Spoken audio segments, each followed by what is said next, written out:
18h, 20h, la bonne humeur vous est présentée par...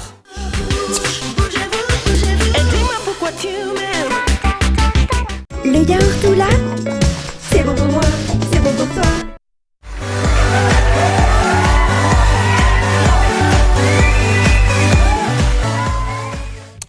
Mardi 12 novembre 2013, tout de suite, ce qu'il faudra retenir de l'actualité du jour. Toute l'information sur KTV vous est présentée par Abi Saïd Adinani.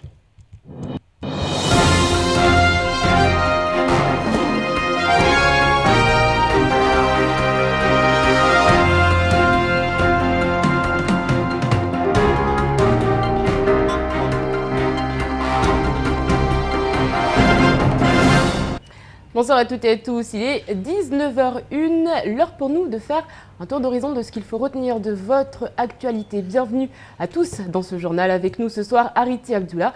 Bonsoir. Bonsoir. Vous êtes donc délégué UMP de la circonscription 1 de Mayotte et des jeunes UMP 976 entre autres. Nous reviendrons avec vous sur l'actualité, mais tout de suite, voici les titres.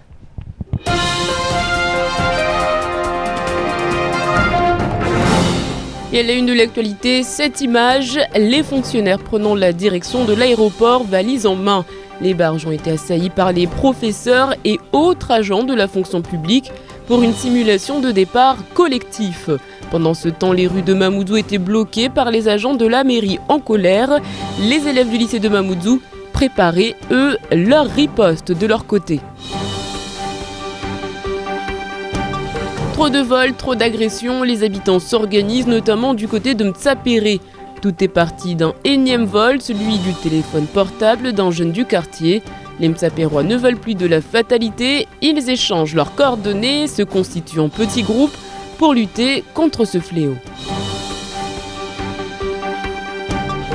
Le quartier de Doujeni face à la saison des pluies, le combat est inégal et ce sont les habitants qui en pâtissent. Des sentiers inondés, de la boue à perte de vue.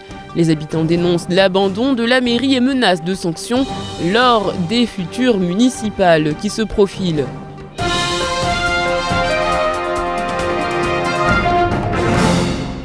Je vous le disais en titre, nouvelle semaine de grève à Mayotte. Les établissements étaient toujours bloqués ce matin. Au lycée Younoussa Bamana, les élèves sont divisés. Ce matin, certains ont essayé de rentrer à l'intérieur du lycée pour pouvoir travailler. La situation s'est vite compliquée. Les images sont signées Abbas Aliti. C'est sous un ciel couvert que ce premier jour de cours aurait dû avoir lieu. Les élèves s'étaient organisés, mais les grévistes continuent de bloquer les établissements. Sur place, les forces de l'ordre devaient rouvrir le lycée. Le ton est rapidement monté. Ils étaient appelés, ils étaient obligés, c'est leur travail aussi. Et les profs, les profs on les comprend aussi, et donc je ne sais pas quoi dire. On était rentrés dans le lycée et puis on est ressorti parce que on n'a pas vu de prof dans le lycée. Et apparemment, comme on est sorti, il y a des profs qui nous disent qu'on a cours, mais pour le moment, on ne sait pas si on a vraiment cours ou pas. Il n'y a pas de cours, aujourd'hui. Cosy, ça va, merci. Qu'est-ce qui se passe? Vous le voyez? Vous voyez pas ce qui se passe? Vous voyez pas ce qui se passe là? Il y a les forces de l'ordre qui viennent de nous déloger par la force. Ça. Voilà, c'est ça ce qui se passe. Ça. Vous n'étiez pas là vendredi, c'est bizarre. Oui, voilà. Donc là, on résiste et puis on essaye de bloquer le portail au maximum. C'est solidement armé que les agents de la police ont débloqué les accès, mais les messages officiels semblent bien loin de la réalité. Je voudrais leur dire que les établissements sont ouverts, qu'il convient qu'ils aillent à l'école. C'est dans leur intérêt, dans celui des familles. Il ne faut pas croire qu'ils circulent par certains SMS ou certains propos tenus. Donc j'engage les familles et les élèves à rejoindre les établissements. Ils seront accueillis et c'est extrêmement important pour l'avenir. Les consignes sont claires, les policiers seront donc présents demain pour veiller au grain. Et pendant ce temps, les fonctionnaires ont pris la direction de l'aéroport de Pamandzi. Ils veulent se faire entendre. Une marche qui s'est passée de manière plutôt calme. Abbas Alidi était sur place.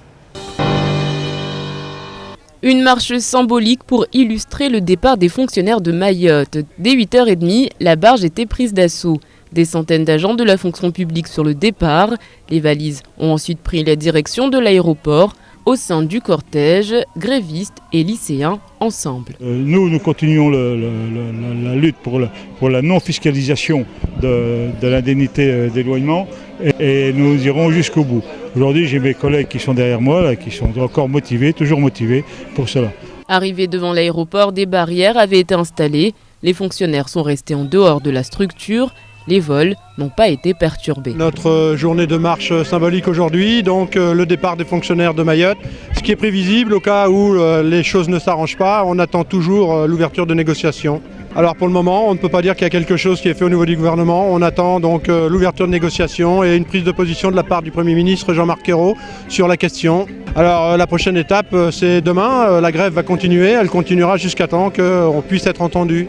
Demain, un rassemblement devant la maison d'arrêt de Magicavo est prévu. Jeudi, une manifestation est programmée. Les fonctionnaires remettront au préfet les demandes symboliques de départ anticipé de Mayotte. Au chapitre grève, toujours nous en parlions il y a de cela une semaine, les agents territoriaux de la fonction publique se sentent littéralement abandonnés.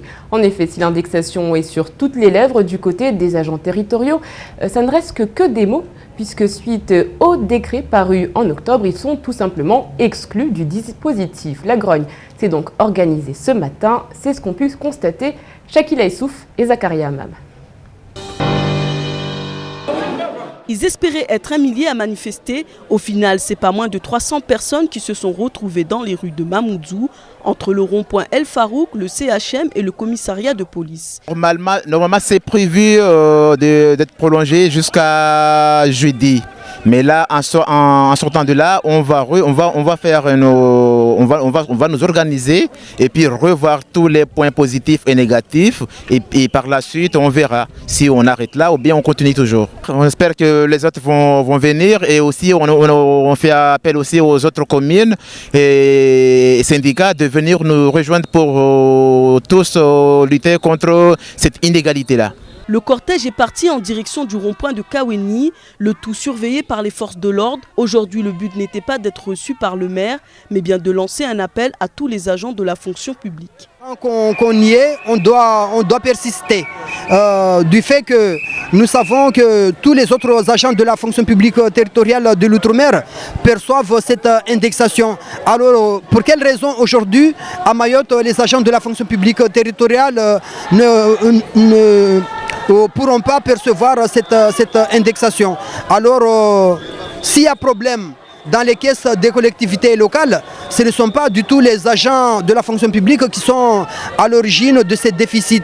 Le mouvement se poursuit et pourrait bien se durcir avec l'arrivée des agents du Conseil général. Des perturbations sont à nouveau à prévoir, notamment du côté des barges, à une heure où Mayotte souffre de nombreux mouvements de grève qui gangrènent l'ensemble du territoire.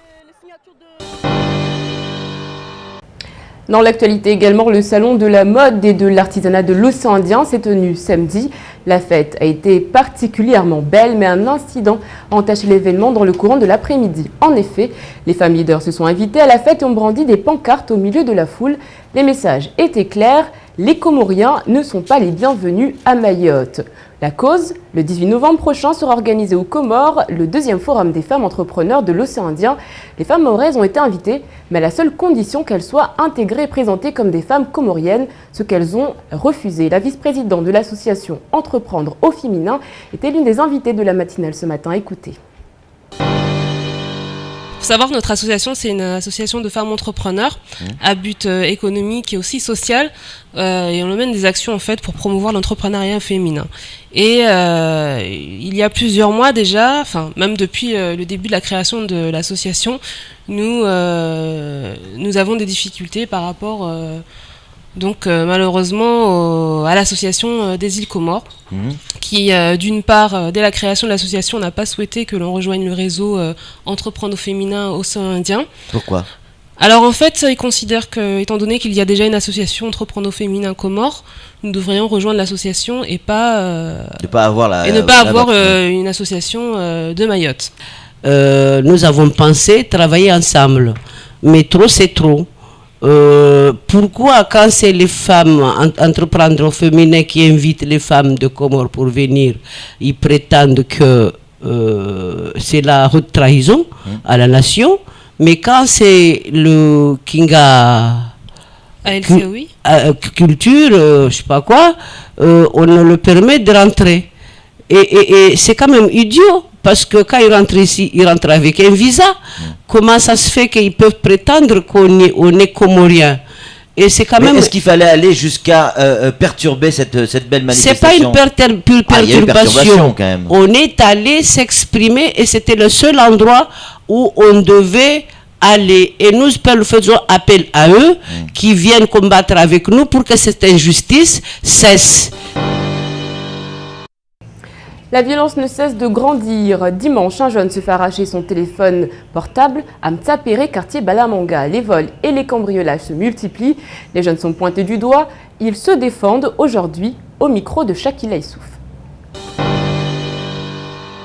Le quartier de Mtsapéré assailli par les vols à répétition, les cambriolages et les règlements de compte entre bandes rivales. Le dialogue entre les jeunes et les adultes semble être interrompu. Un climat d'insécurité et de tension règne actuellement. Au même moment où deux jeunes sur une moto arrachent le téléphone d'un jeune piéton, les habitants du quartier réagissent. Je pense que cette montée de délinquance-là, elle vient aussi d'un manque d'infrastructures ici localement. Parce que faut dire la vérité, en fait, les élus, ils font rien vraiment pour la jeunesse ici. C'est-à-dire qu'il n'y a pas d'infrastructure pour que les jeunes ils puissent s'éclater, faire des choses, quoi. C'est-à-dire qu'à partir du moment où il n'y a rien à faire, on est là, on galère, on tourne en rond. Ben forcément, on essaie de s'occuper avec des conneries. Il faut de l'argent pour pouvoir s'acheter à manger, s'acheter à boire, faire comme tout le monde, quoi. Des parents dépassés tentent de repérer les bandes qui ont fait de la rue leur terrain de jeu. Ils disent vouloir sortir de la galère, mais en sont incapables, refoulés par les administrations et ignorés par leurs élus. Ils témoignent. La solution à ça, c'est de mettre des trucs, des associations des jeunes. C'est ça ce qui va arrêter ça. Après, eux ils disent nous sommes des délinquants. Quand ils voient un jeune percé, c'est un délinquant. Un jeune tatoué, c'est un délinquant. Tu vois. Du coup, quand ils rentrent sur un bureau, monsieur, t'es tatoué, t'as percé, t'es un délinquant. Et au fond de toi, t'es en train de chercher du travail. Le désir de vengeance entre les bandes entraîne des règlements de compte qui risquent de dégénérer à tout moment. Les habitants ne comptent aujourd'hui plus que sur eux-mêmes pour se défendre. Dans un instant, nous reviendrons sur les ravages de l'arrivée de la saison des pluies. Mais d'abord, place à la justice avec cette mise en examen de Zeidou Tavandaï. L'actualité en bref, c'est tout de suite. Zeidou Tavandaï, mise en examen par le juge Borer. Une information judiciaire a été ouverte concernant un emploi douteux. Le Conseil général de Mamoudzou II a passé 5 heures en garde à vue le 30 octobre dernier. À l'issue de l'interrogatoire, le magistrat a prononcé une ordonnance de placement sous contrôle judiciaire. On reproche à Zeidou Tavandaï d'avoir, à Mamoudzou et sur le territoire national entre mars 2008 et jusqu'au 17 octobre 2012, été complice du délit de détournement de fonds publics. Victorin Lurel dénonce le chantage des compagnies pétrolières et annonce, malgré le lobbying, la publication d'un décret limitant les marges au 1er janvier 2014. Mayotte est particulièrement concernée au regard du monopole dont bénéficie Total. Le prix des carburants est réglementé dans les DOM et notamment à Mayotte, où il est fixé chaque mois par le préfet. Actuellement, le mode de fixation de ces prix dépend d'un décret de novembre 2010 de l'ancienne ministre Marie-Luce Panchard. Le Sénat a adopté dans la nuit du 7 novembre le projet de loi de Benoît Hamon sur l'économie sociale et solidaire dont l'ambition est de donner la possibilité à ce secteur de créer plusieurs dizaines de milliers d'emplois en France. Dans cet esprit, le sénateur Thani Mohamed Soilihi a annoncé avoir entamé les démarches en vue de la création prochaine d'une chambre régionale de l'économie sociale et solidaire, parce qu'il est selon lui impensable que Mayotte soit la seule région de France à ne pas être dotée de cet outil indispensable. La compagnie aérienne Aerostral informe que EWA Air pourra enfin atterrir à Moroni et ce, dès le 17 novembre. Le premier vol est prévu à 14h55. À bien y regarder, si un gros travail de négociation a abouti, il masque une réalité aux Comores qui traînent des pieds dès qu'elles le peuvent en ce qui concerne Mayotte.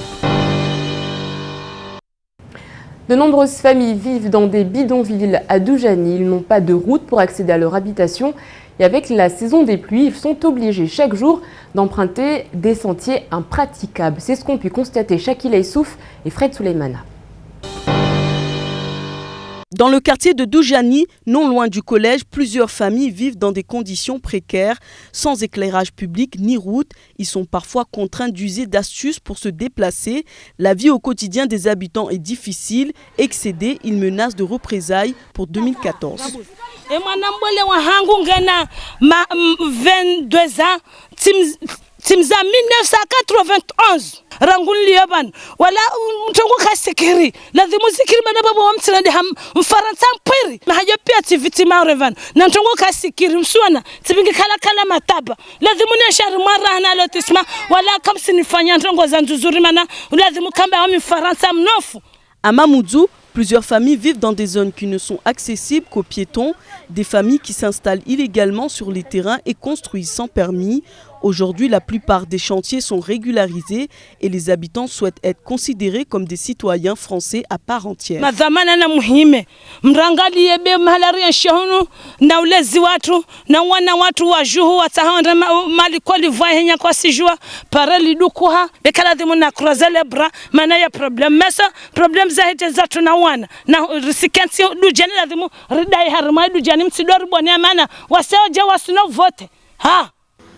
La population ne cesse de s'agrandir et le retard de Mayotte dans le domaine social est accentué par le manque de moyens.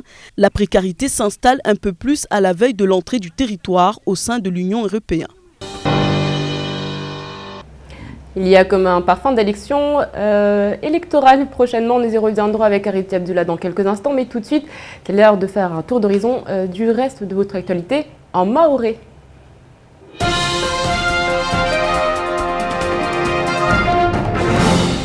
Madzatiani suku nane ambaye mitutu ho yombodze hao hun maori mitutu yatupampaka mitutu madza yansoti hasira wakazi husuani ya mababa wabingao wanao malikoli na wa mama mana leo ataharmo ilise yunusaba mana ro wajaune watu wengi wavingi wana haibu wakakiamba leo zilikoli mkinishia sobuha wasili waparamba mlango wo tuakota utuwa fizika dena amba ya polisi wa wajautu ne wakavingizi sizaiza amba wajakutwe kadena ile wana zone wapare wangi be ya mafundi walimba la babu wasikana mhono konyomoja hubalidia mabolisi sukuma na babu wata raha ilikoli kashinda ya bulu wa mlango bersi juamba rahama fonctionnaire wao mtuto wao kawazi haibo ikomba wao leo wakati ya niamba wengine hao watovinga desivalizi baisha kawati ya shtutoka yoti wakabili harmwa iterea vyo ya pamanzi wa yenye samba wao watoka wengi neka wa leo kawapara matarajio ya linda wandezao Dewo rahama moju leo sparamba wani mafanya hazira ha wa ila miria moju wani wanungulwa ma agent wa hawengira ha wakala tajira ngumfu molo biramba watuparana leo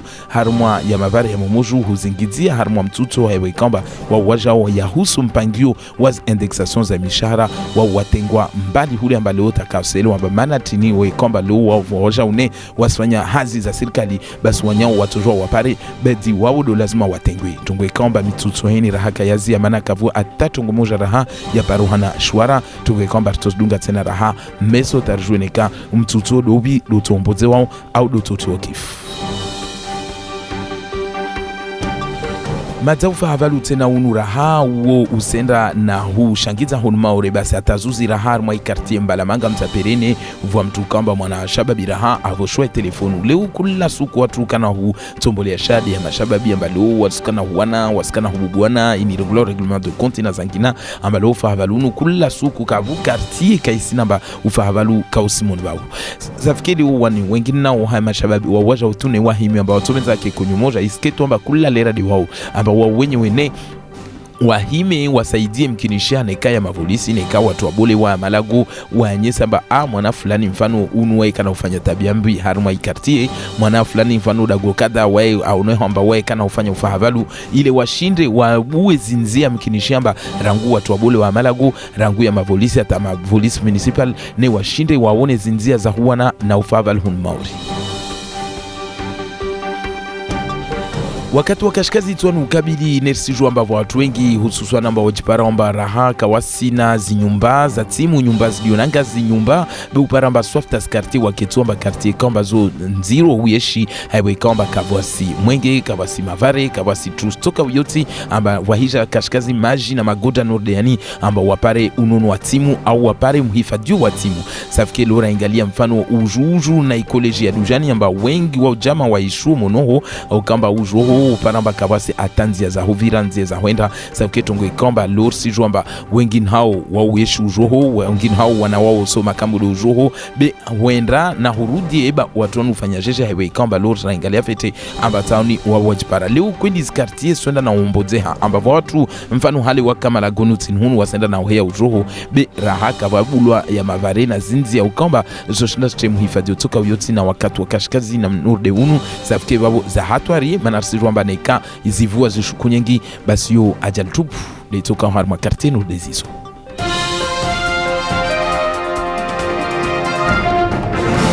Allez, tout de suite, on fait le point sur votre journée de demain, mercredi, journée mondiale de la gentillesse, en anglais, chez nous les Anglais, World Kindness Day. Je m'entraîne. Nous souhaiterons une bonne fête à Bryce, Aben et Livia.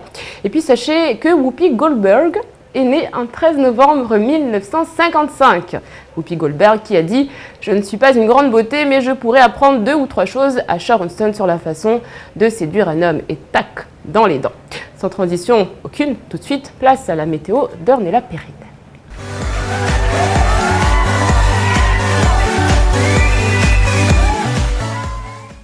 Voici les prévisions pour demain, mercredi 13 novembre. Nuages et belles périodes ensoleillées se partageront le ciel avec bien sûr quelques petites averses. Et oui, saison des pluies oblige. Le vent est variable, faible de secteur est à ouest de 10 à 20 km/h et comme d'habitude, la mer est belle. Du côté des températures, nous avons une maximale de 29 degrés et une minimale de 22 degrés. Il fera 26 degrés à Trévani, 29 degrés à Dzaouzi, 27 degrés à Bandrélé et 25 degrés à Bouéni. Le soleil se lèvera à Dzaouzi à 5h23 et se couchera à 18h04. La marée sera haute à minuit 30 et midi 55 et basse à 6h55 et 19h05. Merci à tous et à demain pour un nouveau bulletin météo.